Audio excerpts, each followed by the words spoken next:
tenemos nuestro anillo, ¿no? Esta se ve mejor.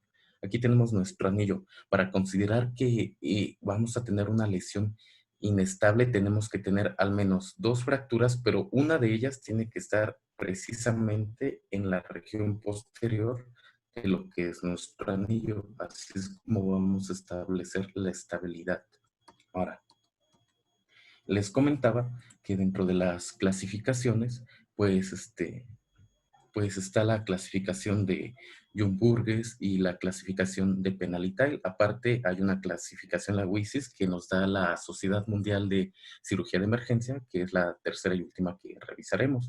En la de Jung-Burgess, pues les decía que está basada en criterios fisiopatológicos, en el origen de la fractura, y la de Penalitail, pues está basada en criterios anatómicos, biomecánicos, y de pronósticos de la fractura, y que esta es la que adoptó la AOTA.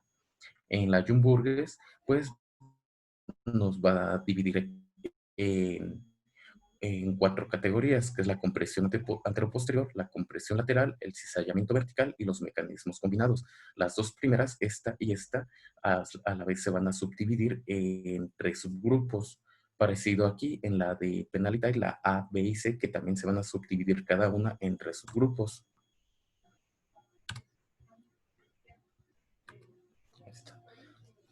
De la de Jung-Burgess, pues tenemos que las lesiones por compresión anteroposterior y por compresión lateral, pues las vamos a dividir estas en tres, ¿no? Entonces tenemos la primera, voy a usar esta imagen, está como que más bonita.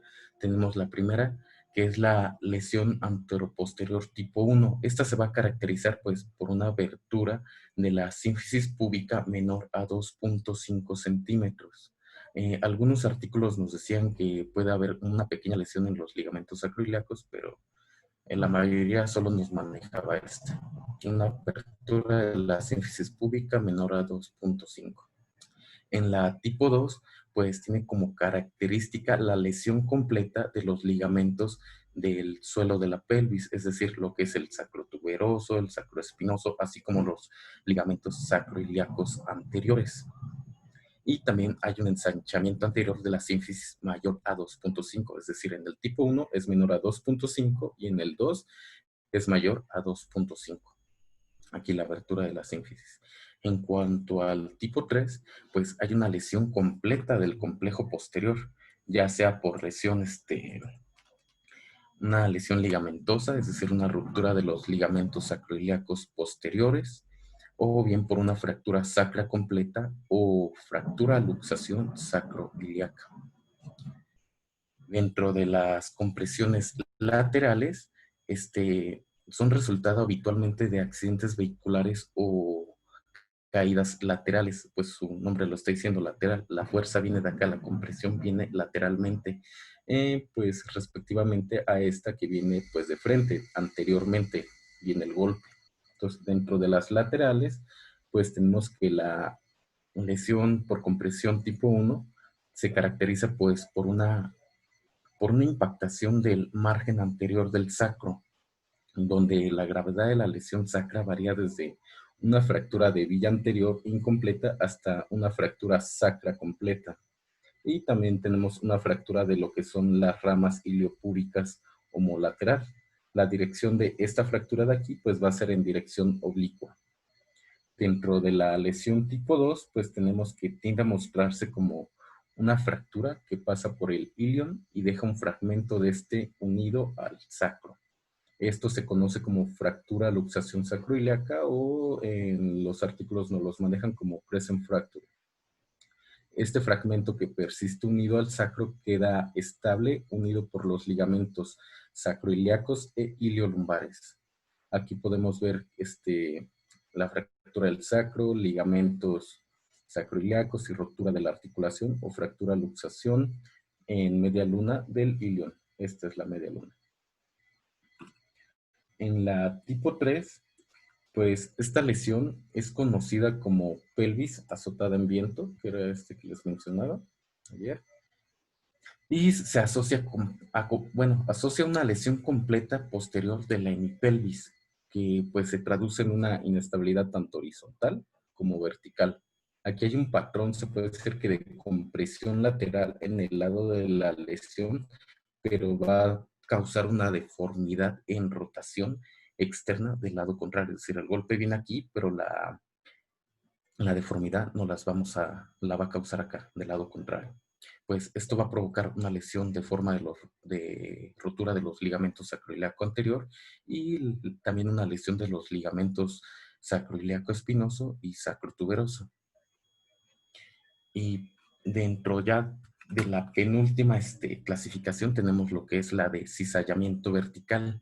Realmente estas son muy raras y se requiere una fuerza significativa. Por ejemplo, ser golpeado por árboles o algo que caiga, algo pesado que caiga sobre la cabeza o sobre el torso desde cierta altura. O también las caídas pues considerables de una altura pues significativa. Es lo que nos pueden ocasionar esto. Aquí el sacro se empuja hacia abajo en relación con el ala ilíaca, lo que produce una lesión completa de los ligamentos. O sea, pues están viendo, ¿no? Aquí se está desplazando toda esta parte. Lo más habitual, pues, es una lesión ligamentosa con una luxación sacroiliaca, como lo podemos ver acá. Bueno, dentro de estos, pues las fracturas APC son la segunda fractura más común y representan una cuarta parte de las fracturas pélvicas inestables, mientras que las de compresión lateral representan aproximadamente 2/3 de las fracturas. Y pues de las de cizallamiento, les mencioné, pues son muy, muy raras. ¿Qué es esto mismo de acá? En la clasificación también esta de John Burgess, pues si la lesión es más compleja, es una lesión combinada. Se le conoce también como lesión tipo 4 y es aquella combinación de varios factores en los cuales pues hay un ascenso de la hemipelvis, una disrupción de la sínfisis y pues etcétera, etcétera, ¿no? Pues hay una combinación de varios factores. Es parecida a la clasificación C-de-Type. Aris, ¿quieres hablar de esto? De los mecanismos combinados. Bueno, encontramos un artículo en donde decía que en algunos casos una lesión pélvica inestable puede asociarse a una lesión acetabular desplazada. Sin embargo, no es muy frecuente. Encontré 2 estudios y varía del 5.1 al 6.7% de todas las fracturas. Sin embargo, estos mecanismos que son combinados, ahí no pueden ver mi mouse, ¿verdad? Bueno, no importa. Eh, van a tener una mayor puntuación en el Injury Severity Score y por tanto van a tener una mayor inestabilidad hemodinámica, van a presentar un mayor índice de transfusión y pues con todas las complicaciones que estas traen, pues también va a tener una tasa de mortalidad muchísimo más alta que las normales. Sin embargo, como les comento, pues no es muy común. Siguiente parte. Bueno, dentro de las otras clasificaciones, la segunda clasificación que les vamos a mencionar, sí me escuchan, ¿verdad? Sí, creo que sí. Bueno, tenemos la de pena, que fue modificada por Type y que pues fue adoptada por la AOTA. Esta nos divide la estabilidad tanto en horizontal como en vertical y rotacional. Siendo A, esto es lo que se tiene que aprender y prácticamente lo que tienen que acordarse de toda esta clasificación, porque sí es una clasificación un poco compleja. Es de que las tipo A son fracturas estables, las B son ligeramente estables y las C son inestables multidireccionalmente. Eso es lo que tienen que saber nada más de esta clasificación, pero pues les metí ejemplos. Bueno, esta clasificación, esto basado con lo que les mencioné anteriormente del anillo pélvico, ¿se acuerdan? Está basado en eso, en la estabilidad de acuerdo al anillo pélvico, de que les dije que si hay dos lesiones y una de ellas está en el margen posterior, entonces se considera como inestable. Entonces, eso es prácticamente en lo que se basa esta clasificación.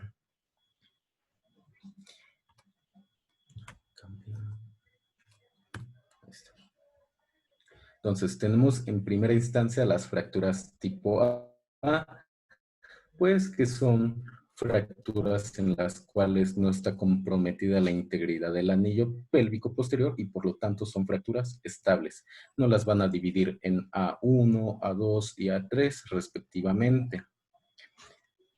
En el grupo A1, pues son lesiones completamente fuera de la endopelvis y llegan a afectar lo que es el isquion, llegan a afectar tuberosidades y bordes de las crestas, pero nunca llegan a afectar por completo la parte de la pelvis verdadera. Recordemos que la pelvis verdadera es aquella que está por abajo de la línea inominada o la línea arqueada, o sea, toda esta zona de acá abajo. Toda esta parte de arriba sería la pelvis falsa.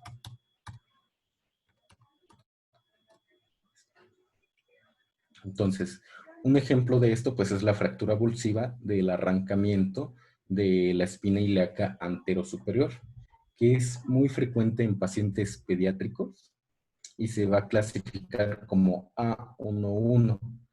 En el caso de la avulsión de la cresta ilíaca, pues la clasificaremos como A12. En el caso de la tuberosidad isquiática, pues como A13.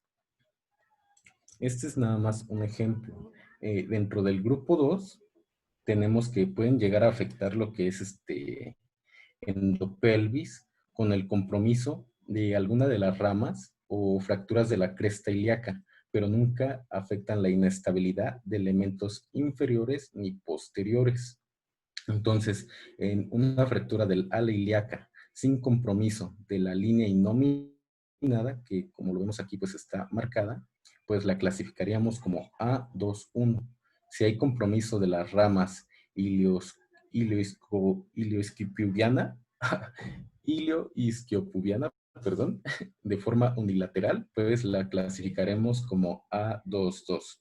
En el caso de que sean bilaterales, estas dos, es decir, si solo es una, va a ser A22, pero si son bilaterales, si son dos, se van a clasificar como A23. En el caso del grupo de la subclasificación A3, pues son lesiones aisladas del sacro y lo más frecuente es ver lesiones en el coxis, que se van a clasificar como A31. En las fracturas transversas del sacro distal a la articulación sacroiliaca, pues también las vamos a poder dividir de acuerdo a si esto está desplazado o si no está desplazado. Si está desplazado sería A33, si no está desplazado sería A32, que pues son los ejemplos que aquí mismo están.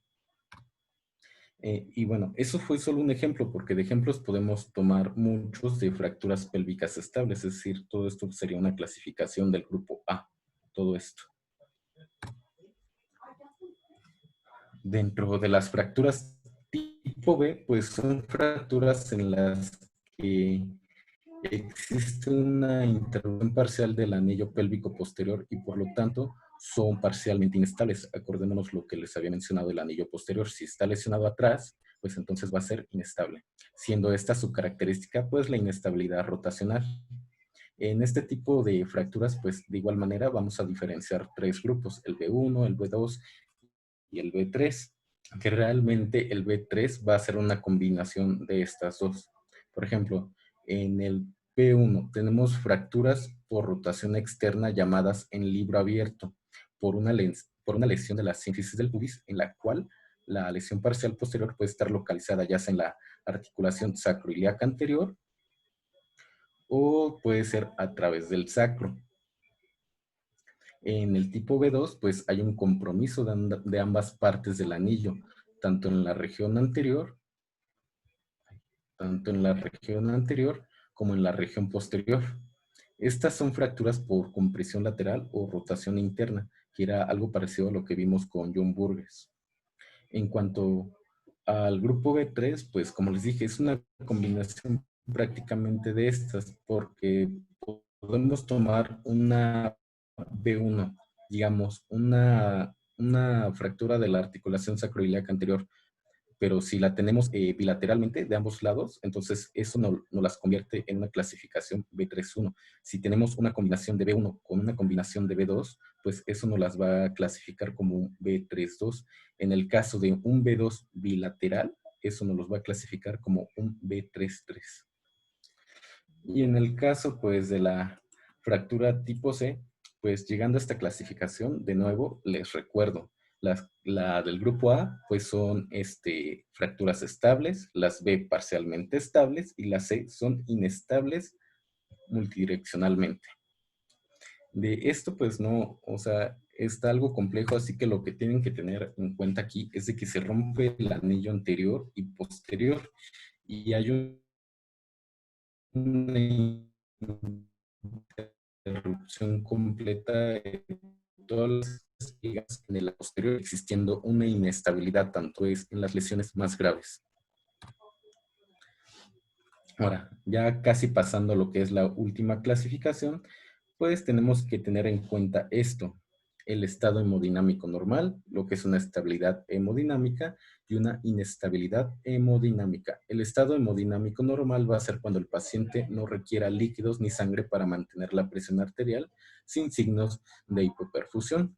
Y la estabilidad hemodinámica, pues como contraparte va a ser cuando el paciente logra una mejora constante o una mejoría de la presión arterial después de tomar líquidos con una tensión arterial mayor a 90 y una frecuencia cardíaca menor a 100 latidos por minuto.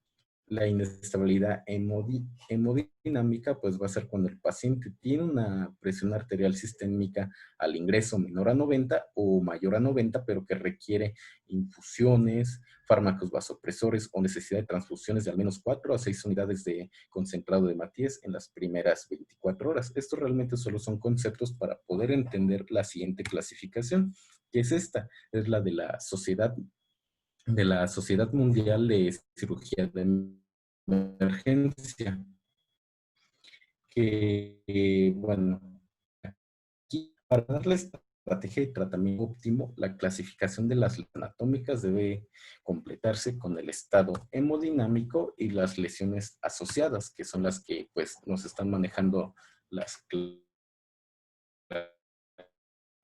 clasificaciones anteriores. Esta clasificación, la WASIS, no sé cómo, así como la compresión anteroposterior, la compresión lateral, el cizallamiento, los mecanismos combinados y lo que es más importante, esto, el estado hemodinámico.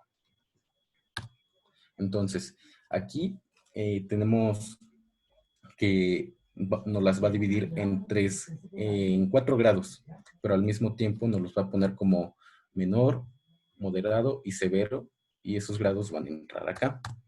Entonces, el WASIS 1 nos comprende lesiones hemodinámica y mecánicamente estables. El WASIS grados 2 y 3 pues comprende lesiones hemodinámicamente estables y mecánicamente inestables. Y el WASIS 4 pues comprende lesiones hemodinámicamente inestables, pero lo que tiene es que es independientemente del estado mecánico. Aquí lo que hay que rescatar del WASIS 4 es que considera las lesiones hemodinámicamente inestables. Y pues es esta la clasificación WASIS de la Sociedad Mundial pues, de Cirugía de Emergencia, que nos los va a poner en menor, moderado y severo. Dentro del menor pues encontramos el WASIS grado 1 y también entra la clasificación de John Burgess con lo que es la compresión anteroposterior tipo 1 y la compresión lateral tipo 1. En el moderado entra el WASIS grado 2, también entra la compresión lateral tipo 2 y 3 de John Burgess y la compresión anteroposterior 2 y 3 de este mismo. Aquí mismo en moderado entra el WASIS grado 3, donde ya abarca lo que es el cizallamiento vertical y los mecanismos combinados. Y el severo, pues aquí lo que considera es pues cualquiera de todas estas, y el estado hemodinámico va a ser inestable. El estado mecánico, pues también va a ser cualquiera. Entonces, independientemente del sistema utilizado, la identificación de estos patrones y la delimitación de fracturas estables e inestables es importante porque esto informa el manejo del paciente. Los principales predictores de mortalidad pues van a ser la inestabilidad hemodinámica y los hallazgos pues en la tomografía computarizada que van a ser sugestivos pues de una hemorragia arterial.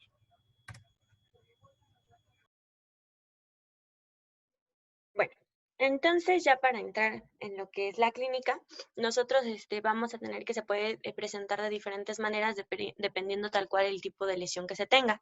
Sin embargo, para todas las fracturas va a haber una sintomatología de manera general. Es importante tener en cuenta que para este tipo de fractura, sobre todo lo vamos a ver en pacientes que son politraumatizados. Entonces, ¿cuáles son estos signos y síntomas? Pues dolor espontáneo regional, peritonismo, imposibilidad de elevar o abducir los miembros inferiores, hematomas regionales y signos de shock.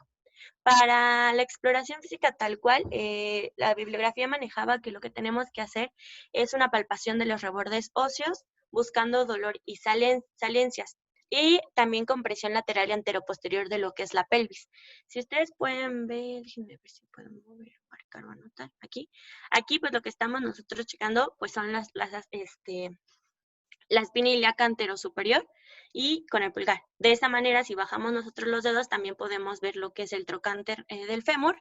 Y si nosotros ya después de tener localizados el trocánter de fémur, bajamos los pulgares, vamos a poder encontrar lo que es tal cual el pubis. Estas son de las maniobras más sencillas que se pueden hacer en este tipo de pacientes, por lo mismo del dolor, porque, ¿le puedes pasar a la siguiente, por favor?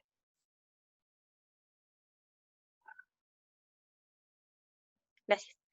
Porque también hay para posterior, sin embargo, estas son un poquito más difíciles porque le va a doler muchísimo más al paciente, o si ustedes se dan cuenta en la posición en la que tenemos al paciente, pues va a ser un poquito más difícil ponerlo de esta manera. Sin embargo, pues así, si nosotros en el color amarillo, por ejemplo, podemos localizar lo que es la espina ilíaca postero superior y con la misma mano en el color azul estamos localizando lo que es el trocánter mayor del fémur, también podemos tocar en el color verde lo que es la tuberosidad isquiática. Si se dan cuenta, esto marca un triángulo y de hecho es el triángulo que delimita tal cual lo que es el pase del nervio ciático en la parte de abajo de lo que es la tuberosidad isquiática y la ilíaca posterior superior, que sería el verde y el amarillo. Bueno, ese sería tal cual el recorrido del nervio y esto nos ayudaría sobre todo por lo que preguntó Juan hace rato de si podría o no haber alguna lesión en el mismo nervio. La siguiente, por favor. Bueno, para el diagnóstico, pues es básicamente por radiografía. Podemos utilizar radiografía anteroposterior. Como les digo, es comúnmente presentada esta patología en lo que son los pacientes politraumatizados. Entonces, generalmente es la radiografía que se toma. Pero por la posición de la pelvis, pues básicamente lo que sería correcto sería una radiografía oblicua. Sin embargo, hay dos proyecciones que son importantes para la patología de fractura de pelvis. Una proyección inlet, o que también se le conoce como entrada de pelvis, y una proyección outlet, o de salida de pelvis. Del lado derecho tenemos radiografías anteroposteriores, y una está bien tomada y otra está mal tomada. ¿Cuál está bien tomada, compañeros? La de abajo, ¿no? La de abajo. Exacto. Porque si se dan cuenta, por ejemplo, en la primera, el cuello femoral y los trocánteres pues están mal situados, no alcanzamos a tener una buena visualización, y también necesitamos una visualización buena porque aparte podríamos tener alguna luxación o también fracturas del mismo que es el fémur. Y esto se da principalmente porque los miembros van a estar en rotación lateral, pero para estar bien tomada, como la que está abajo, que nos da una mayor visualización tal cual de cabeza y todo lo que es el fémur y trocánter, bueno, entonces necesitamos que los pies estén rotados internamente. No tanto, no tan así, pero sí unos 15 o 20 grados. Siguiente, por favor. Y ahora, pues, para lo que son las proyecciones de salida o outlet o en inlet, que esta es la radiografía de entrada, por ejemplo, lo van a tomar de 40 grados desde la cabeza del paciente hacia lo que es el plano de la pelvis. Ahí sigo señalándoles con mi mouse y no pueden ver. Bueno, así como lo señala la bastida. Y esta radiografía particularmente lo que nos va a permitir es poder ver el estrecho superior de la pelvis completo, como lo pueden ver en esta radiografía. Si ustedes se dan cuenta en la anterior, déjenme solicitar el control remoto.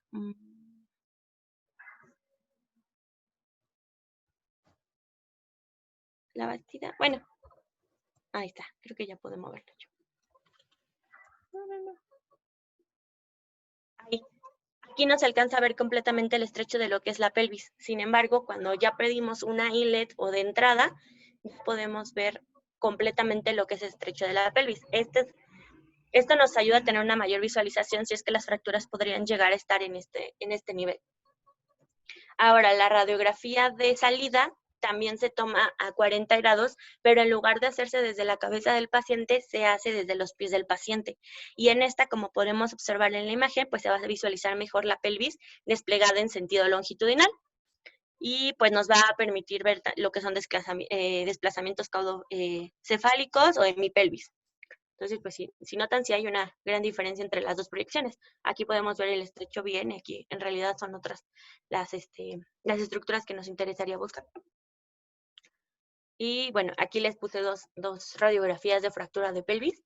Y pues si ven aquí, en donde marca la flechita del lado izquierdo, ahí está tal cual lo que es la fractura. Y si ustedes lo logran visualizar, del lado de abajo se ve como que está como a desnivel lo que es el pubis.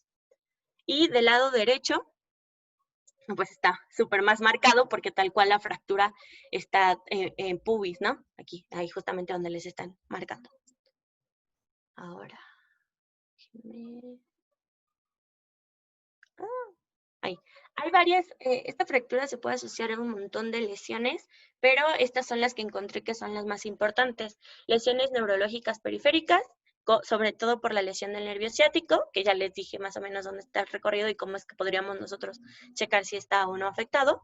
Lesiones de vasos intrapélvicos, principalmente lo que son las ramas, ay, que me comí nada, lo siento, las ramas de la hipogástrica, y lesiones de uretra. Estas son las más comunes por lo que yo estuve leyendo y pues el diagnóstico se va a dar principalmente por lo que es presencia de sangre en el meato, hematoma perinescrotal y próstata elevada al tacto rectal. Obviamente pues, es una diferencia de cómo lo vamos a ver en hombres y mujeres, ¿verdad?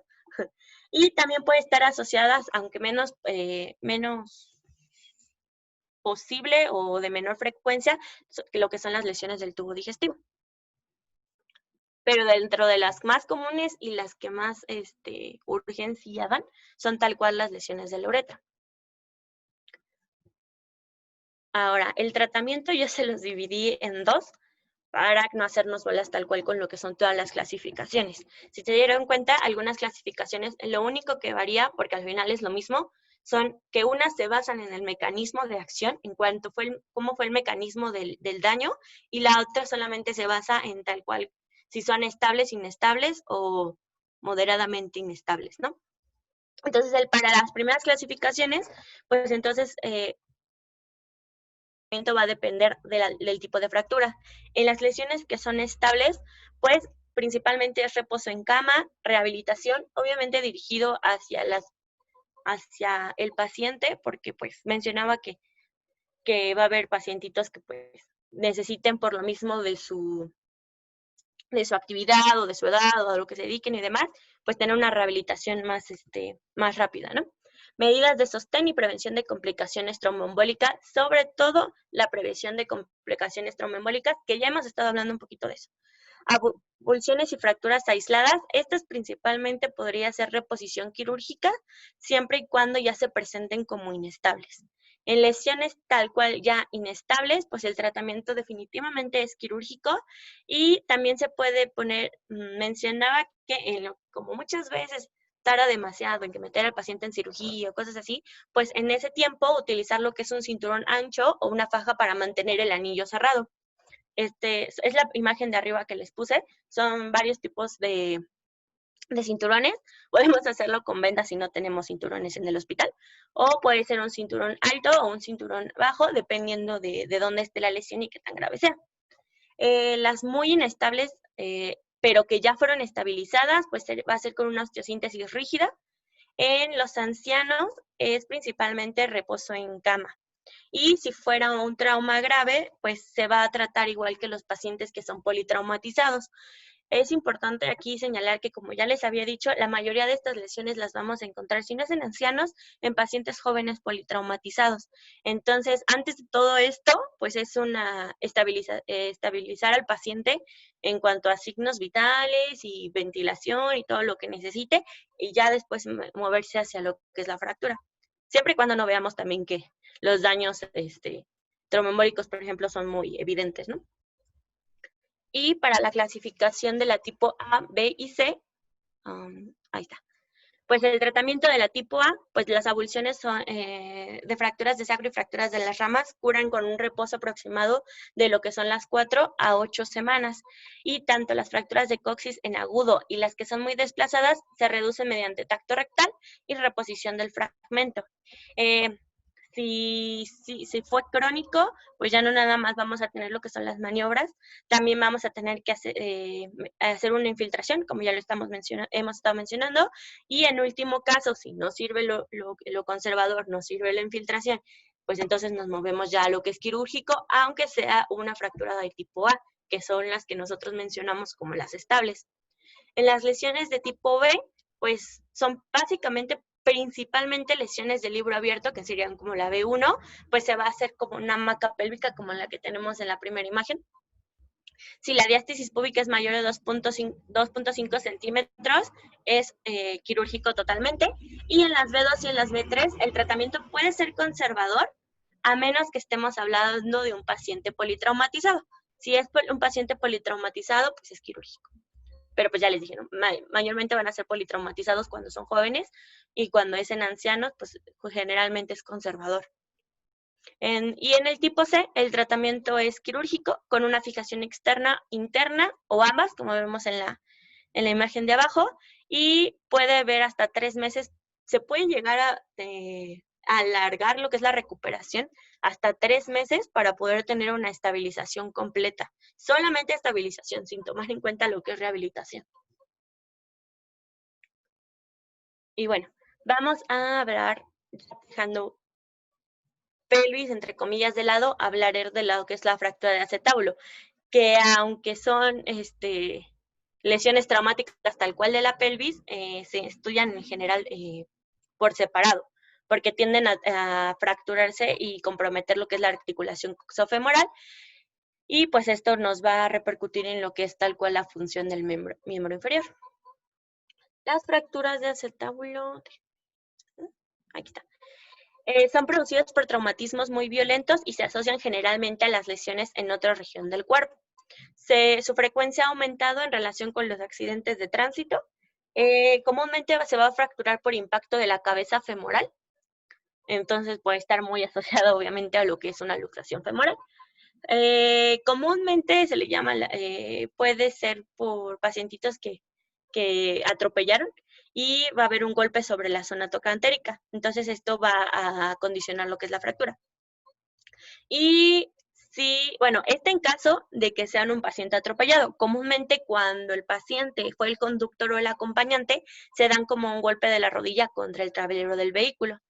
En la primera imagen, bueno, para la clasificación, lo que vamos a hacer es dividirlo en 3. El número 1, pues es la columna anterior, le vamos a llamar columna anterior. Al número 2 va a ser la columna posterior y el 3 el techo. O, como en la parte de abajo, lo que está en puntitos va a ser la columna anterior. Esto depende de cuál literatura manejen, pero comúnmente es como en la primera imagen, que si se dan cuenta abarca más hacia arriba. Y la columna posterior, y lo que no tiene nada, pues sería lo que les había comentado como el techo. Ahora, para la clasificación, bueno, la AO ya les había dado todo esto, pero principalmente va a ser el número 62 para pelvis y acetábulo, perdón. Principalmente para acetábulo es el número 62 y esto va a depender de dónde sea y si es parcial o no. Si es parcial, pues entonces va a ser 62A o parcialmente la articulación. Si es transversa, el tipo de fractura va a ser la 62B. Y si es completamente articular y aparte están fracturadas las dos columnas, va a ser la 62C.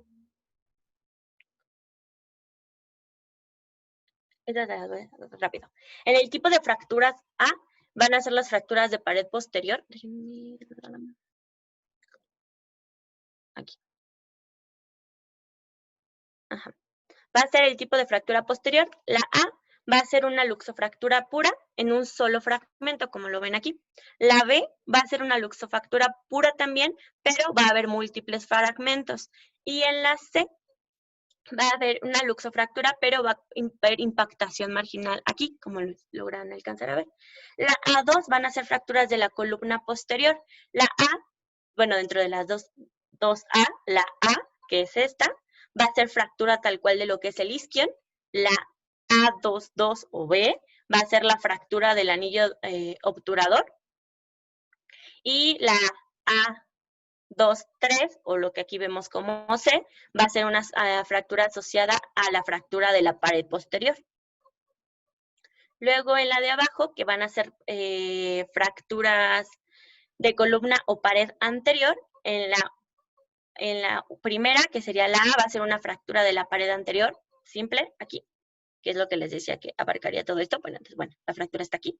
En la segunda, que sería la B, o sería A32, es la fractura de la columna anterior, pero alta.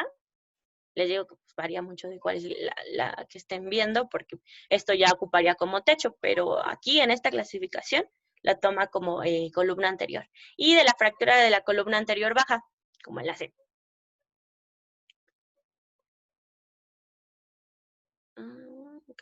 Cambia.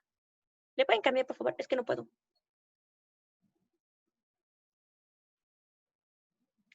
Gracias. En las fracturas B son las fracturas parcialmente articulares, como ya les había comentado.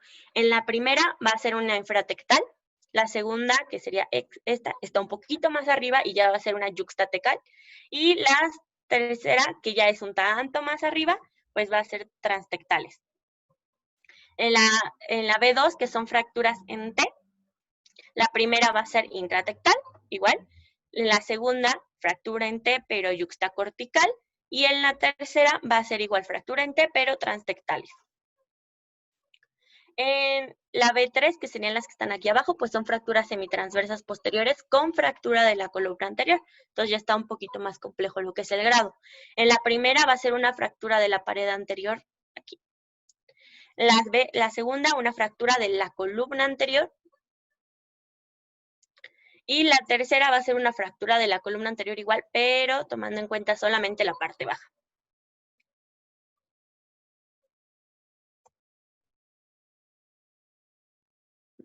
No cambia, por favorcito. Y en las fracturas de tipo C, que son las fracturas articulares ya más complejas, pues la primera va a ser en donde ambas columnas van a estar dañadas, pero va a ser una variante alta. La primera, cada columna está en un fragmento simple, si lo noto, sí se torcen en tres, pero son fragmentos simples. En la segunda, la columna posterior es un fragmento simple, pero las otras pueden estar en varios fragmentos. Y la tercera, existe combinación entre la columna anterior, es decir, todo va a estar en cachitos.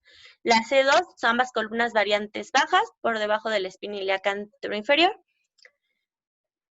Y lo que es la C3, que son las fracturas de ambas columnas con afección de la articulación sacroiliaca. Dependiendo igual del grado de complejidad de cuántos trocitos o fragmentos vayamos a tener.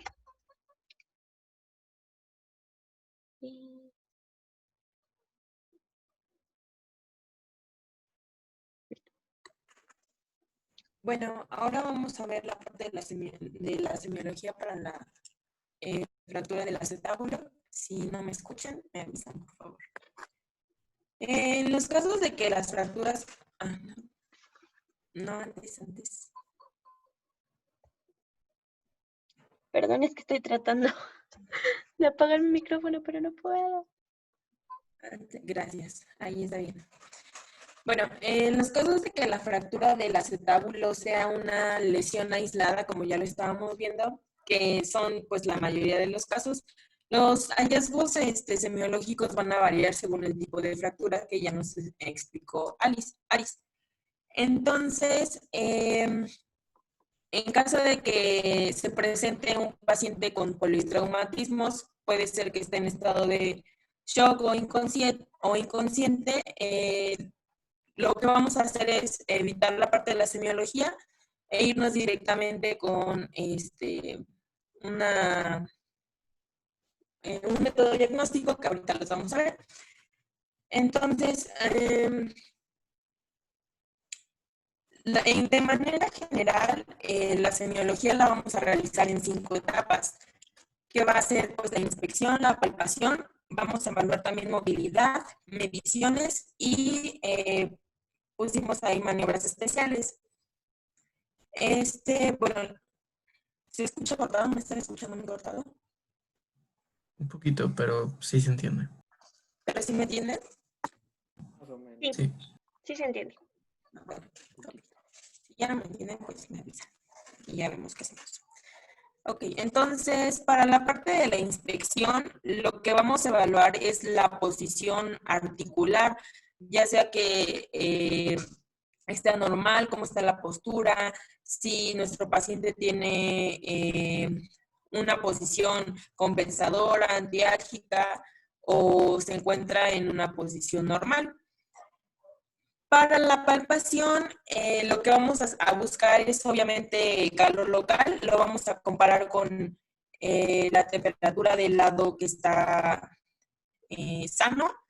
Vamos a palpar la superficie y vamos a buscar puntos dolorosos que son claves, que van a depender de, obviamente, el tipo de fractura. La palpación la vamos a realizar con mucha delicadeza en la zona lesionada. Vamos a buscar dolor, deformaciones, con las maniobras que ahorita les voy a mencionar, deben ser suaves, y la vamos a realizar con mucho cuidado y vamos a manipular al paciente lo más cuidadosamente posible, porque podemos producir alguna otra lesión o complicar la lesión que ya existe. Para la evaluación de la movilidad, vamos a dividirla en dos situaciones. La pasiva, que la vamos a realizar con mucha delicadeza, y la vamos a realizar dependiendo de las causas que está originando la limitación. Si hay un compromiso nervioso, muscular, o de tendón, o de la misma articulación.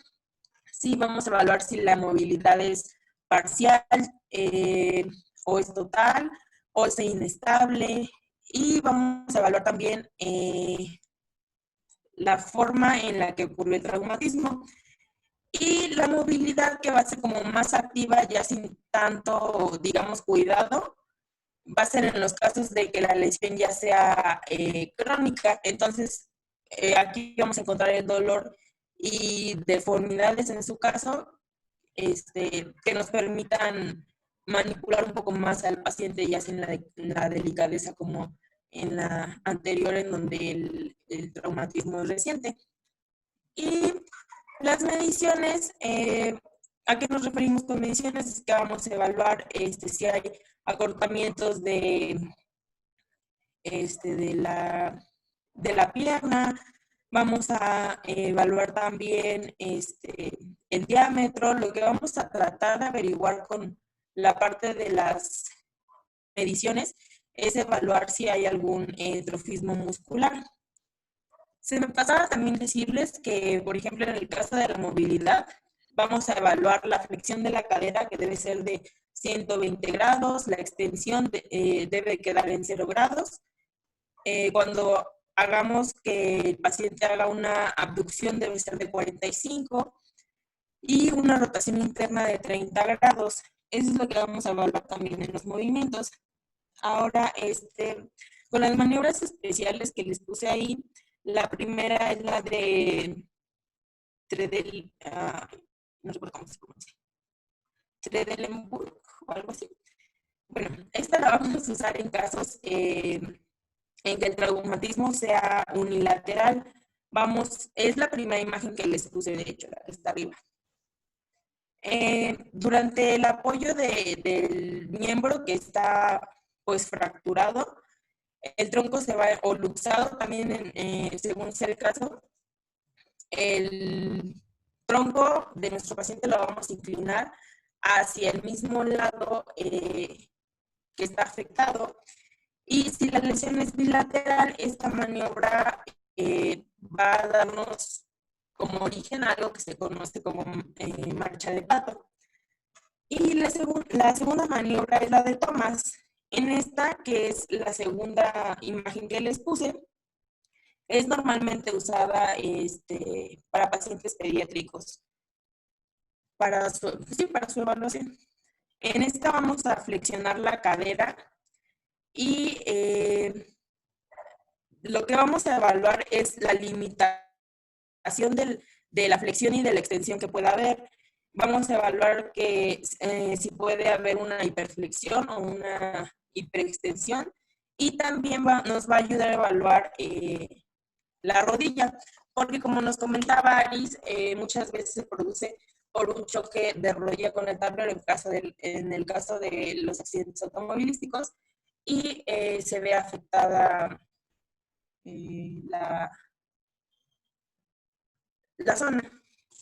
La siguiente, por favor, Erika. Ah, no, esperen tantito. Se me faltaba mencionarles la de ortolania. En este caso, no, ándale. En este caso, como les mencionaba, bueno, esto también es para evaluación de pacientes pediátricos, y el niño va a estar de cúbito dorsal, la cadera y las rodillas van a estar juntas en un ángulo de 90 grados, y se va a realizar una abducción de rodillas, y nosotros vamos a colocar la mano como está en la imagen, para evaluar también la parte de la rotación. Hay que evaluar los movimientos. Ahora sí, la siguiente. Para el tratamiento de esta fractura, principalmente se hace por medio de una radiografía. La radiografía que vamos a pedir o que debemos buscar es de frente, alar y obturatriz. También nos vamos a ayudar de una tomografía, porque esta nos va a permitir que corroboremos la localización de la fractura, y también nos va a permitir poder evaluar qué tipo de fractura es según la clasificación que ya nos mencionaba Aris. También es importante esta porque las tomografías que tienen o que nos permiten hacer una reconstrucción tridimensional nos va a permitir una mejor vista, ya sea de la articulación o tanto de fondo acetabular. Y va a ser, sí podemos hacer los dos métodos diagnósticos, pero la tomografía nos permitiría una mejor visualización. Ahí les puse ejemplos. La imagen que está abajo es la de la radiografía, la tomografía y la reconstrucción tridimensional. La siguiente, por favor.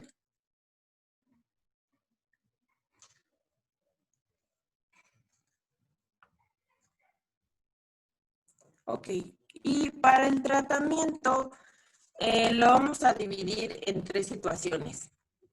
El tratamiento de las fracturas sin desplazamiento normalmente se van a manejar con reposo en cama y marcha con muletas sin apoyo durante aproximadamente 2 meses.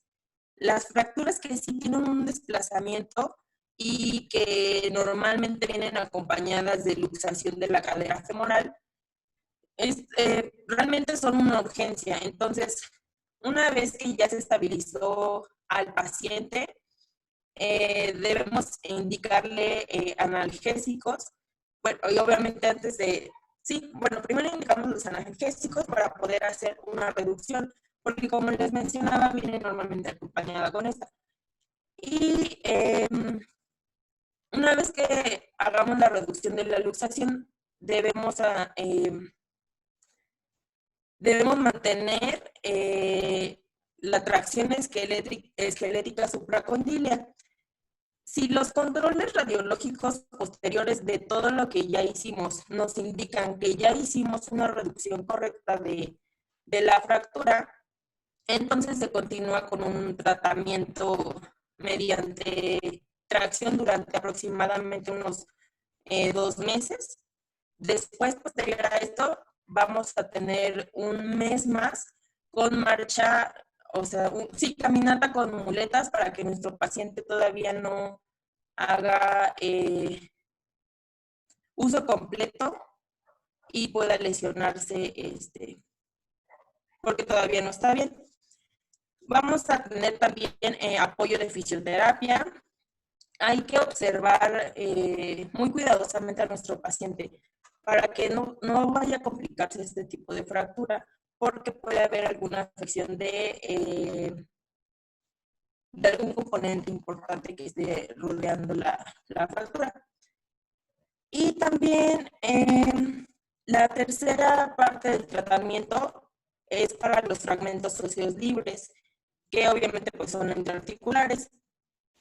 Estos fragmentos que ya se encuentran libres o separados, la indicación que tienen es quirúrgica. Y pues creo que nada más. La siguiente, por favor. La otra patología que tenemos es la lesión de Morel-Balane. Esta pues realmente es una condición rara de los tejidos blandos. Entonces, esta realmente prácticamente consiste en que se separen o que se despegue la piel y el tejido celular subcutáneo con respecto a la fascia muscular. Este espacio que se genera en la imagen que les estoy enseñando, en la última imagen se dan cuenta que hay un espacio que está en rojito. Este espacio se llena de líquido de las arterias que se perforaron o del plexo linfático, y también va a haber algo que se llama grasa licuada y van a formar un cúmulo en ese espacio que se abrió. Lo más común es encontrarla en pacientes que presentan fracturas acetabulares precisamente, o también que presentan fracturas pélvicas. Es lo más común encontrarlos. Se le puede también encontrar esta lesión con diferentes nombres, ya sea quiste postraumático, o pseudoquiste, o extravasación de Morel-Balane, y también como efusión. La característica que tiene esta lesión es que aparece como de forma paulatina después de varios días del traumatismo.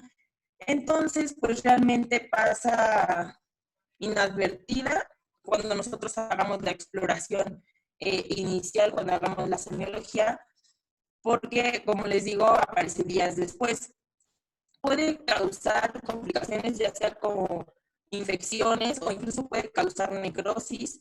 Y algo importante que estaba leyendo es que muchas veces este tipo de lesión se convierte en un caso médico legal, porque, como les mencionaba, realmente no se encuentra en la exploración física al primer momento. Entonces, como no la reportamos, después cuando se complica y causa, por ejemplo, necrosis, se convierte pues en un caso médico legal, porque no lo anotamos.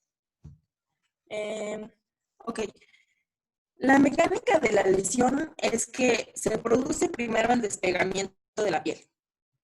Después va a ocurrir que los tejidos que están alrededor de la fascia muscular provocan que haya un llenado, ya sea un llenado con todos los componentes que les había mencionado, y se va a rodear por tejido de granulación. Entonces se va a organizar en una como pseudocápsula. Va a ser una cápsula fibrótica, y esto va a evitar que haya una reabsorción de todo el líquido que se está formando ahí. Entonces, esto, aparte de todos los componentes que ya tiene, puede predisponernos a que haya una colonización de bacterias, ya sea por vía hematógena o por vía directa. La siguiente, por favor, Erika. Bueno, eso es lo que les mencionaba del mecanismo de lesión. Si se dan cuenta, la primera imagen que tenemos es en la región trocantérica, y ahí hay una serie de componentes que ya habíamos mencionado. Y en la siguiente ya es una complicación de esta lesión que va a llevarnos a la necrosis. La siguiente, por favor.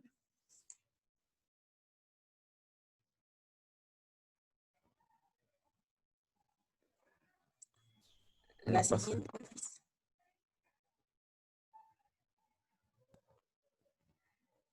¿Le cambian, por fin?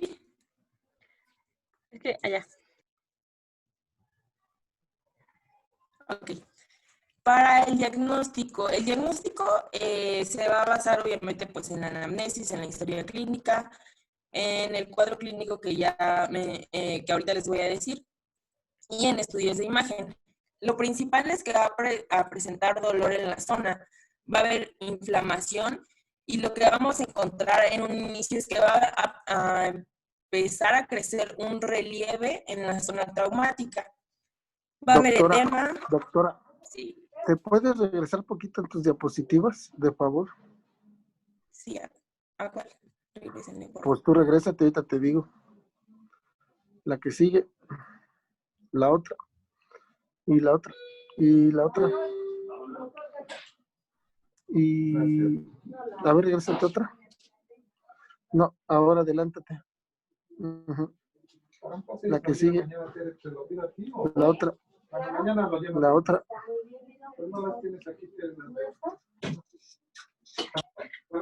Sí, sí, sí. La otra.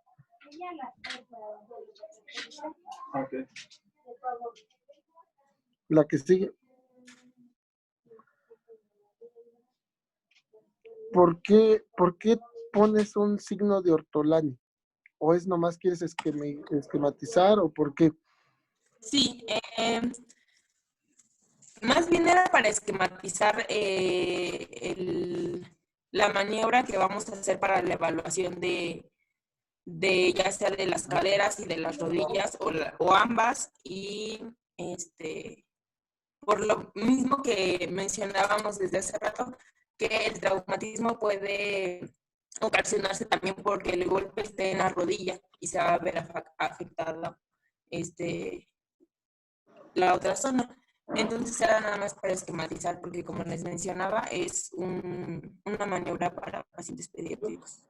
Sí, de preferencia, así como consejo, digo, no, yo lo entiendo, pero si quieres, no mezclen imágenes de una patología con otra, porque efectivamente esa maniobra pues es exclusiva para displasia del desarrollo de cadera, y sus otros compañeros luego se nos puedan confundir.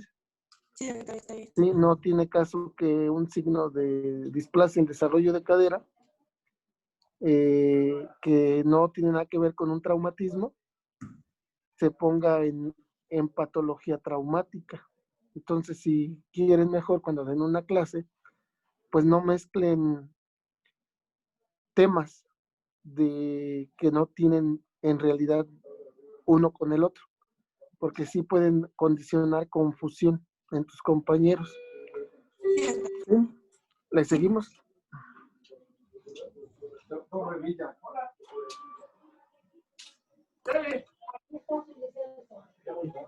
Ok, entonces, les estaba diciendo que también va a presentar. ¿Vale? Bueno, va a presentar edema, va a haber una zona equimótica que no va a estar bien delimitada, entonces el diámetro de esta zona va a variar de cada paciente, no hay como un registro de cuál es el diámetro que se presenta primero. Y también vamos a encontrar abrasión o escoriación de la piel, pero esto ya va a ser un poquito más adelante. Si se dan cuenta, en la primera imagen, que es la escoriación de la región trocanteria, se presenta ahí, se nota que hay edema, está la escoriación de la piel, la abrasión, y nuestro paciente va a presentar palpación. Si se dan cuenta, también hay una zona equimótica. Y en la siguiente imagen que ven que se está presionando, esto quiere decir que pues ya hay mucha acumulación de líquido que se va a formar ahí en la zona. La siguiente imagen que les mencionaba es, vamos a usar bueno, ahorita vemos esa parte. No, sí, una vez. El diagnóstico, como les mencionaba, se va a hacer por imagen. Podemos usar una resonancia magnética o un ultrasonido. Normalmente lo que sería mejor pedir es una resonancia, porque podemos obtener mejores imágenes y también que sean más nítidas, que nos van a permitir evaluar el diámetro que tiene la lesión y además qué cantidad de contenido tiene la lesión. También nos va a permitir evaluar los tejidos blandos, cómo están en ese momento. Entonces, entre el ultrasonido y la TAC, vamos a preferir siempre la resonancia magnética, vamos a preferir la resonancia magnética. La siguiente, por favor. Para el tratamiento, de manera general, lo que debemos hacer es un drenaje del hematoma cuando se realiza el diagnóstico. Entonces, no importa si la lesión es aguda o es crónica, el método que vamos a usar es el drenaje percutáneo. Entonces, en este drenaje percutáneo se hace una incisión de aproximadamente unos 2 centímetros en la zona más distal de la lesión y otra en la zona superior y posterior. Se van a tomar, algo importante es que se deben tomar muestras de cultivo para hacer una evaluación de líquido. Después se introduce la cánula de aspiración y en aquellos pacientes que presenten lesiones como muy extensas, muy largas, después de que se haga el drenaje, se va a realizar un cepillado. La primera imagen que les puse es la del drenaje y la segunda es la del cepillado. Entonces, también es importante saber que hay que desbridar. Y porque lo que buscamos es deshacernos del tejido que está dañado, entonces también eso es importante. Una vez que nosotros terminemos de realizar todo esto, debemos hacer un lavado a presión con solución salina desde la herida distal hasta la proximal. Entonces, lo que vamos a buscar hacer con la solución salina es que el líquido salga completamente y vamos a dejar de hacer la limpieza con la solución salina hasta que salga completamente transparente, porque esto nos va a indicar que ya no hay contenido dentro de la lesión. Y después de que realicemos todo esto, vamos a colocar un drenaje de succión al vacío de 1/4. Lo vamos a retirar cuando el gasto sea menor de 30 mililitros por día.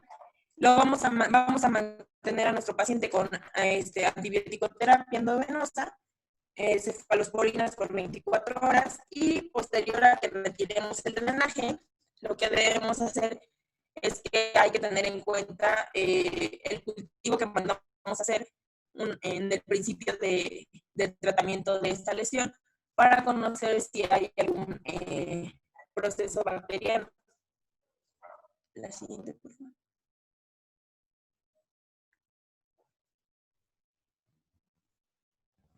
Y eso sería todo.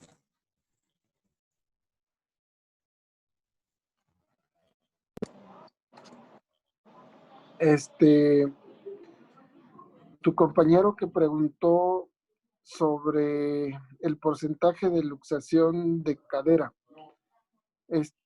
Recuérdame tu nombre, doctor. Juan Jesús.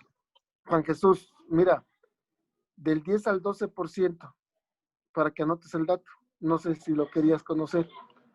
Puede llegar hasta el 20, 10 al 20, alguna otra literatura. Pero acuérdate, eso es en las posteriores, que son las más comunes. En las anteriores, pues no tendría por qué lesionarse. Pero son lesiones neurovasculares, ¿sí? No nomás puede ser el nervio.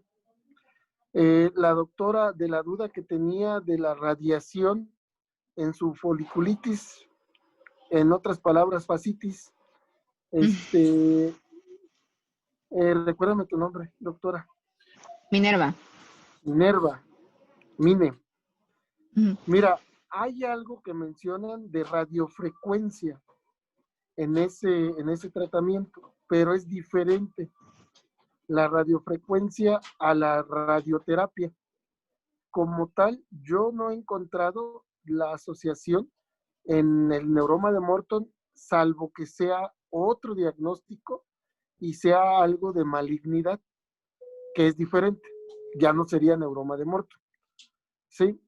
Pero lo que sí está descrito es radiofrecuencia, ¿sí? Pero no es lo mismo, ¿sí? Es diferente. Julisa, ¿está por ahí Julisa? Julisa, ¿por qué no le preguntas a tu compañera que dio lesiones de pelvis en qué porcentaje se lesiona la uretra? Digo, ya que quieren porcentajes, pregúntale a tu compañera, eso sí lo debió haber leído ella, porque eso sí es importante. Y sí lo sabe, pero es egoísta, no se los quiso decir.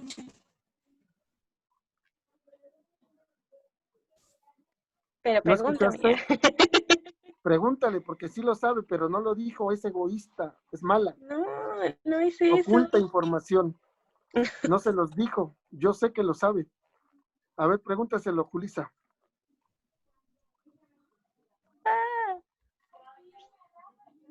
Aunque sea, escríbelo.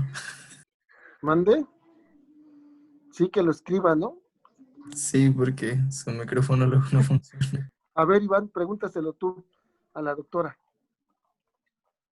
Aris, ¿cuál es el porcentaje de pacientes que se lesionan en la uretra? Bueno, yo había checado que un 15% al menos. Y ahora pregúntale la disfunción eréctil, ¿en qué porcentaje se presenta? Ay, no, esa sí no sé. Ah, ¿verdad? Entonces tiene tarea. Ok. Ok. Sale, seguimos, doctores.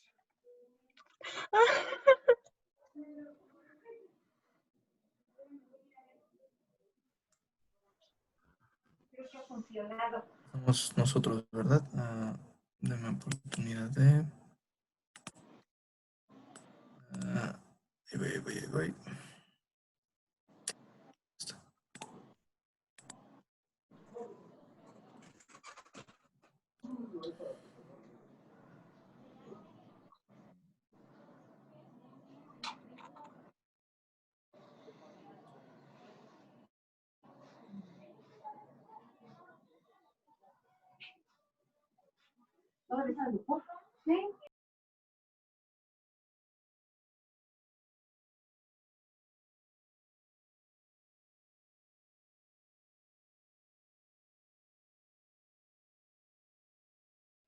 Ya lo encontré. Dice que se ha reportado asociación de lesión pélvica y trastornos sexuales en un 30%, aunque puede variar del 10 al 80, pero comúnmente es el 30%. Doctora, no era para Dígame. hoy, ahorita que sigue el grupo.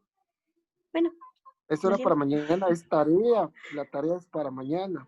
Pensé que era para mí. Lo siento. No, no, pues ya.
¿Ya la vemos todos completa? Ya. Ya. Bueno, compañeros, buenas tardes. Nos toca a nosotros, somos el equipo 2, el tema de fracturas expuestas. ¿La que sigue, por favor?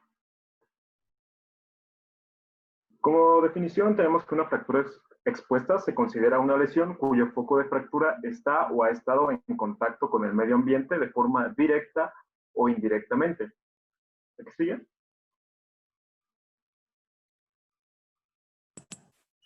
Bueno, y dentro de este tipo de lesiones, lo que vamos a recalcar en una parte muy importante es todo el proceso por el cual se condicionan.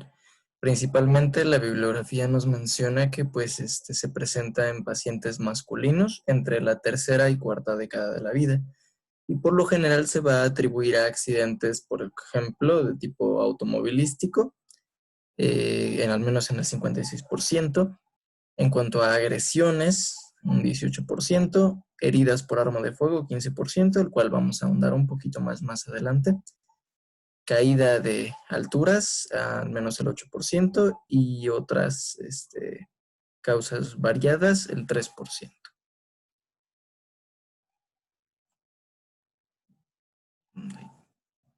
Ahí está. Ok. Dentro de este tipo de lesiones, lo que vamos a nosotros a destacar es algo que llamamos mecanismo de lesión. Y el mecanismo de lesión no es otra cosa, sino que referirnos a el motivo o causa por la cual este fue producido, y eso cómo se ve representado o traducido a nivel de una lesión, ya sea una lesión pequeña o una lesión más grande.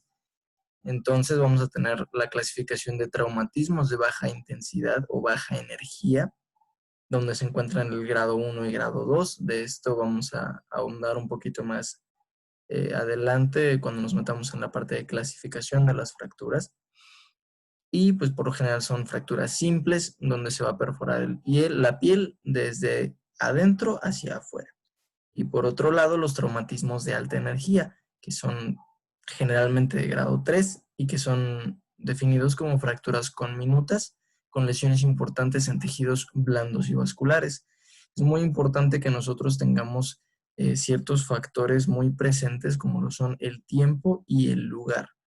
Esto porque pues son factores que a nosotros nos van a ayudar, ya sea al momento de pensar o tener esa sospecha si es que nuestra fractura, al ser una herida que está expuesta hacia el medio ambiente en el que se encuentra el paciente, pues si es que esta puede encontrarse infectada o contaminada. Y estos términos los vamos a emplear dependiendo al tiempo que haya sucedido la lesión, ya sea mayor o menor a 8 horas. Y por otro lado, el lugar, que es ya sea en un terreno urbano o rural.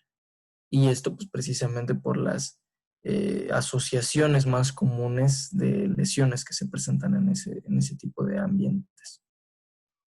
Por otro lado, vamos a tener lo que mencionamos como mecanismo directo o indirecto, que de alguna manera son muy similares a lo que mencionábamos anteriormente.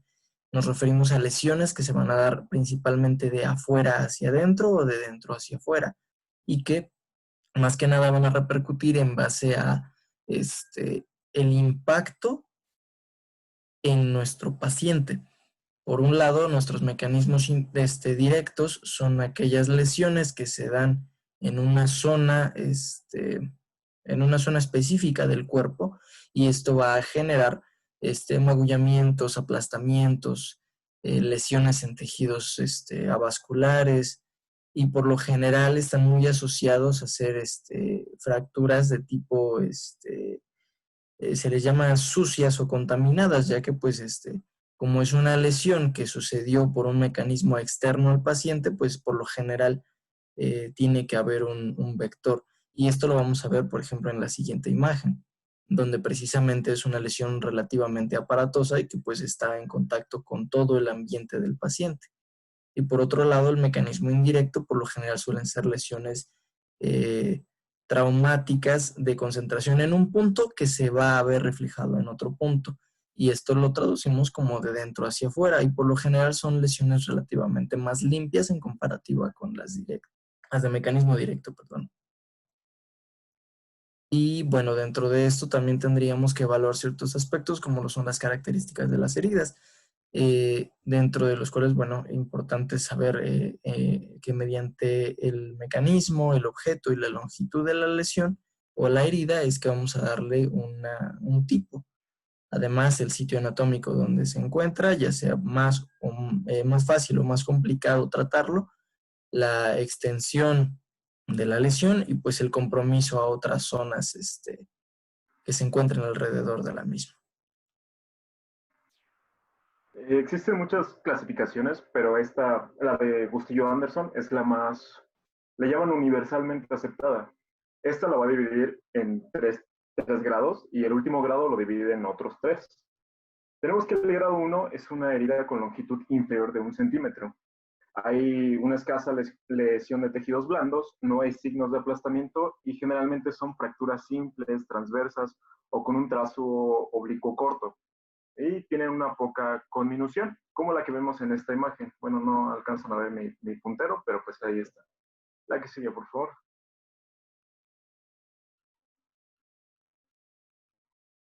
La grado 2 es una herida con una longitud mayor de 1 centímetro. Aquí no va a haber tampoco daño a tejidos blandos. Hay una ligera o moderada lesión por aplastamiento y son fracturas con moderada conminución y moderada contaminación. Ya esta es un poquito más grande, como la que vemos en la imagen. La que sigue, por favor. La grado 3, esa es la que se divide. Hay A, B y C. En términos generales, es un daño ya extenso a los tejidos blandos, como músculos, piel, estructuras neurovasculares, y tiene un alto grado de contaminación.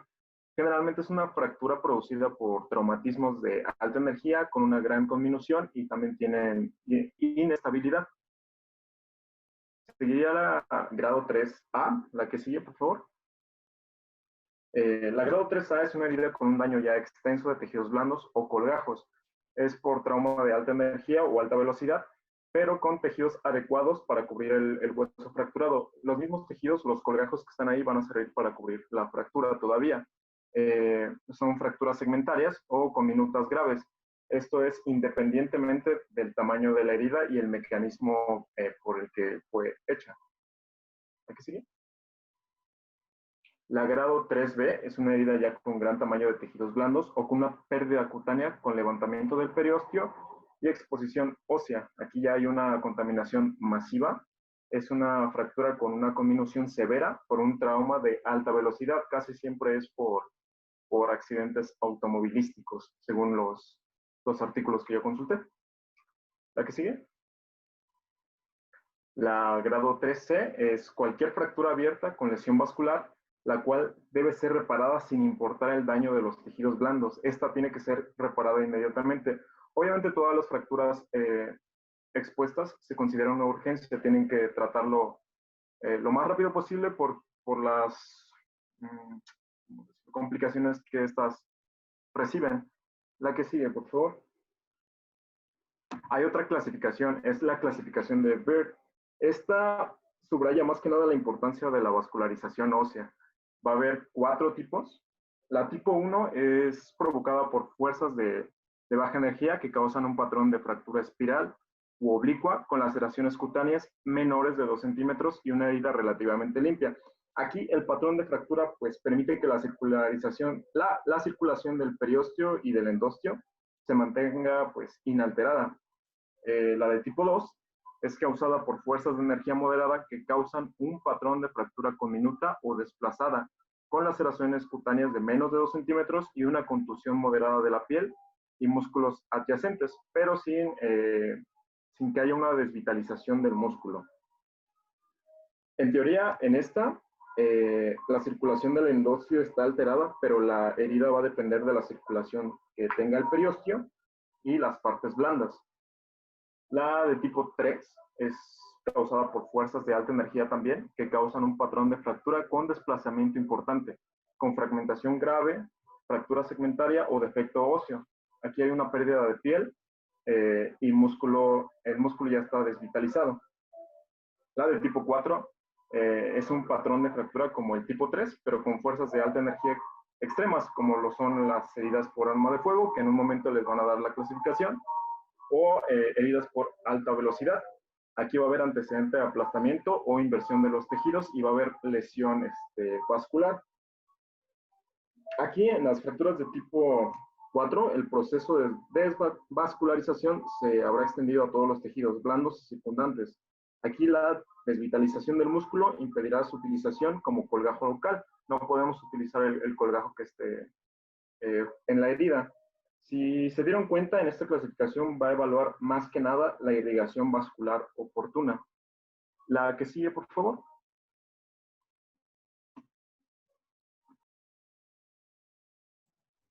Ok, como habíamos mencionado, precisamente habría que adentrarnos un poquito más dentro de del apartado, hablando de una fractura por arma de fuego, porque si bien nosotros podríamos hacer una cierta equivalencia con la otra clasificación que ya nos presentó nuestro compañero Uriel, necesitaríamos que también que nosotros reconozcamos ciertos puntos muy específicos del nivel de afectación que se da por este tipo de mecanismos, ya que por un lado tendríamos que hablar del factor físico de la balística, que no es ni más ni menos que el estudio precisamente de la relación de la velocidad del proyectil, del tipo de proyectil, entre otro tipo de situaciones. Y esto cómo se va a relacionar con pues con lo que nosotros vamos a observar en nuestro paciente, ¿no? Por un lado, pues los tres factores físicos principales que nosotros vamos a ver es la laceración y aplastamiento, que yo le di el nombre precisamente de mecanismo de penetración, donde lo que tendríamos que estar observando precisamente es todo eh, el nivel de lesiones que se van a estar presentando por el mecanismo de la fuerza con la cual va a entrar el proyectil en nuestro paciente. Por otro lado, las ondas de choque, que se van a traducir como un mecanismo de compresión donde por el nivel de fuerza que se está ejerciendo, se va ¿cómo se dice? Se va a esparcir alrededor de la zona lesionada. Y por otro lado, la cavitación. La cavitación no es ni más ni menos que pues todo el mecanismo destructivo el cual se va a generar dentro de un ambiente interno por la resistencia por la resistencia al movimiento que se está presentando. Por un lado, nuestro cuerpo o nuestro organismo se encuentra en una situación de reposo después que pasa este mecanismo de una alta aceleración. Existe este fenómeno de inercia y todo esto pues va a generar una serie de lesiones a nivel de tejidos blandos bastante importante.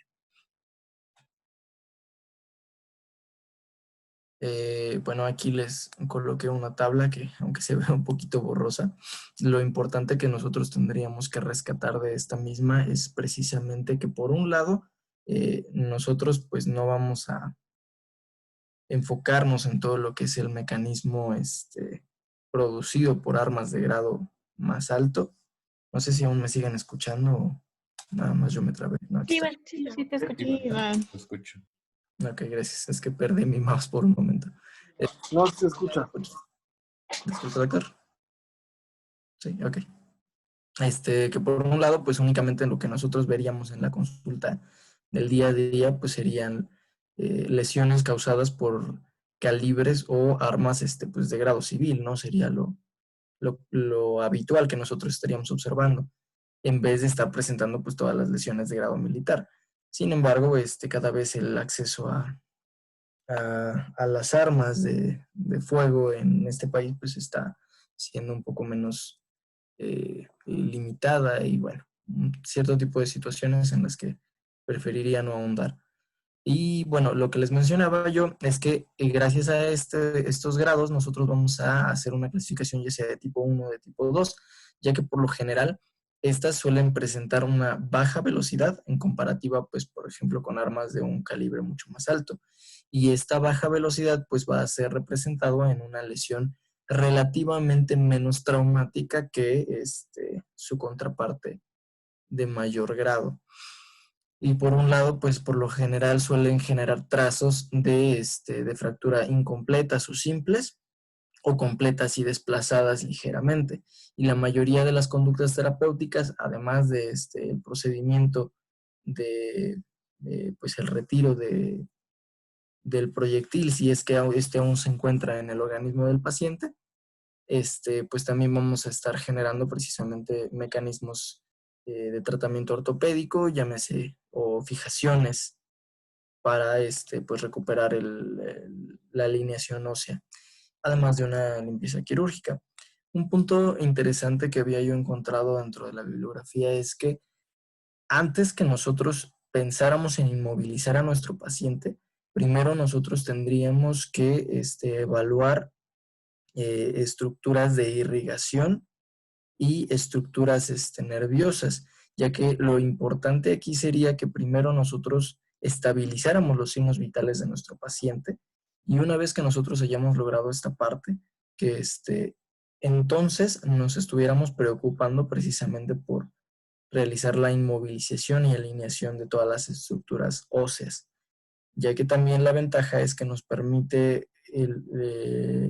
la alineación ósea que por propios mecanismos que las estructuras adyacentes, neurovasculares y musculares también regresen a su posición anatómica cuando nosotros regresamos al hueso a su lugar.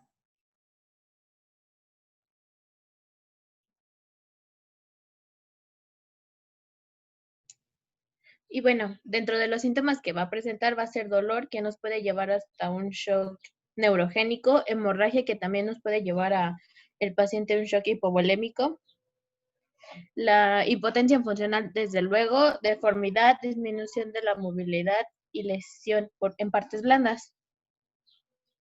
La que sigue, por favor.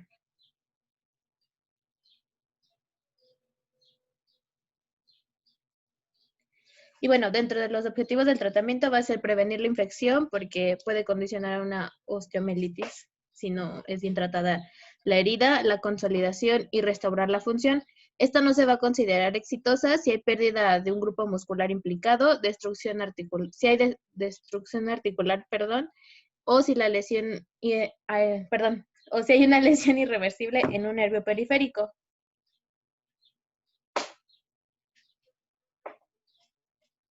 Dentro de los principios del tratamiento son generalmente, la bibliografía que ocupaba 9, que es el tratamiento del shock y las radiografías, anestesia general, va a haber un lavado y cepillado de la herida, resección de piel y debridación, resección de tejidos desvitalizados, realizar correctamente la reducción, la cobertura y cierre de la herida, inmovilización rigurosa y elevación si hay necesidad de, así como la aplicación de suero antitetánico y antibióticos.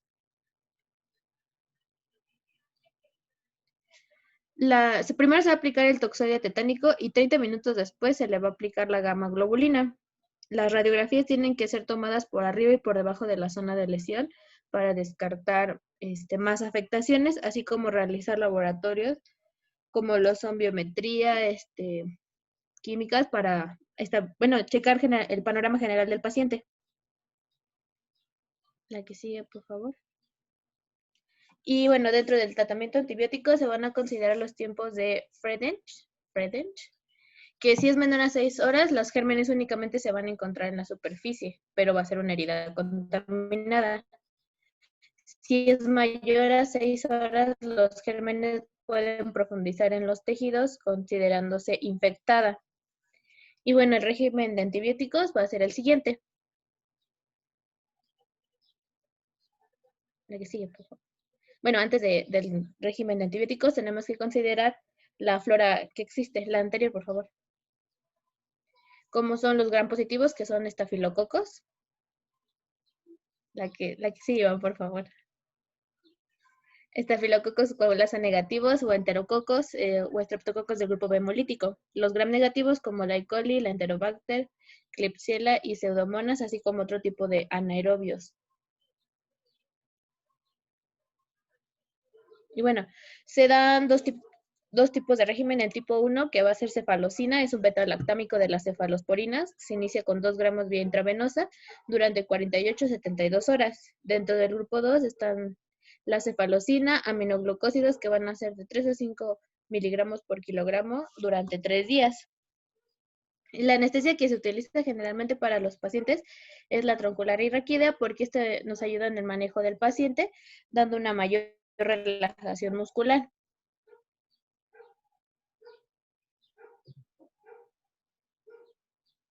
Como ya nos comentaba nuestra compañera Alicia, el tratamiento o la antibioterapia va a ir con base en lo que son el tipo de lesión que se esté presentando Esto va a ser basado según la clasificación de Gustilo.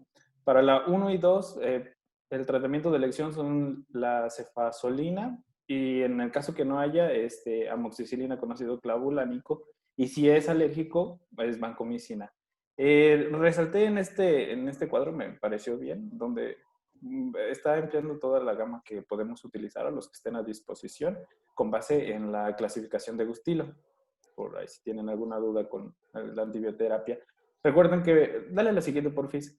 Recuerden que toda la infección que se puede generar va a ser principalmente por la microbiota de la que habita en la piel y algunas bacterias que pueden ingresar por contaminación.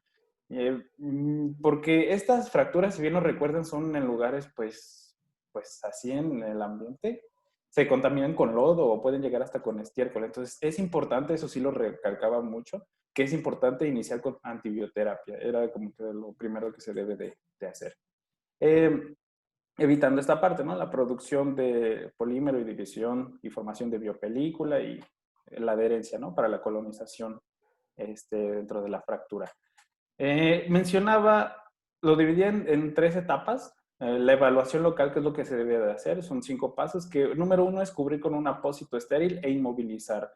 Eso, pues es una persona que ya está especializada en esto, porque nosotros pues todavía no lo podemos hacer, pero sí lo mencionaba que era importante cubrir principalmente con eso para evitar la contaminación de la bacteria. Todo esto va a ser antes de enviarlos a radiografía y también, aunque son fracturas abiertas, no hay que excluir un riesgo de síndrome compartimental. Y si es posible y se puede, tomar una fotografía para evitar más manipulación de la fractura. ¿Le das a la siguiente, por favor? Mencionaba que es importante realizar un aseo quirúrgico alrededor de las 6 horas primeras, porque esto es muy importante también para evitar la infección.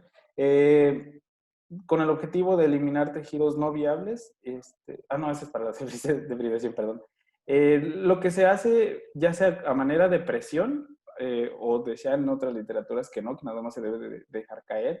Y también que si se pueden emplear jabones o asépticos, pero eso tampoco no estaba como tal indicado cuál o de qué tipo, ya que puede generar una lesión tisular y esto puede provocar como que una mayor colonización porque no van a estar viables los tejidos. Entonces, hay que tener cuidado con esa parte.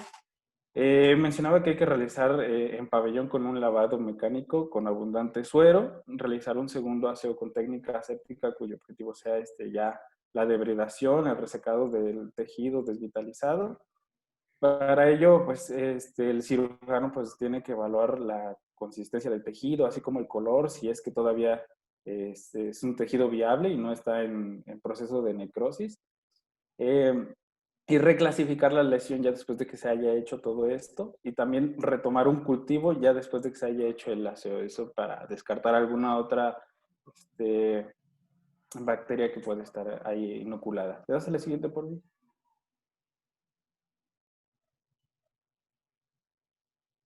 Bueno, la técnica de debridación pues propia del cirujano, que va a consistir en ampliar la herida si es que es necesario, resecar los extremos óseos, retirar del tejido desvitalizado, así como evaluar fragmentos de mariposa. Va a ser en un aborde sistémico de piel, grasa, fascia, músculo, hueso. Eso ya es propio del cirujano.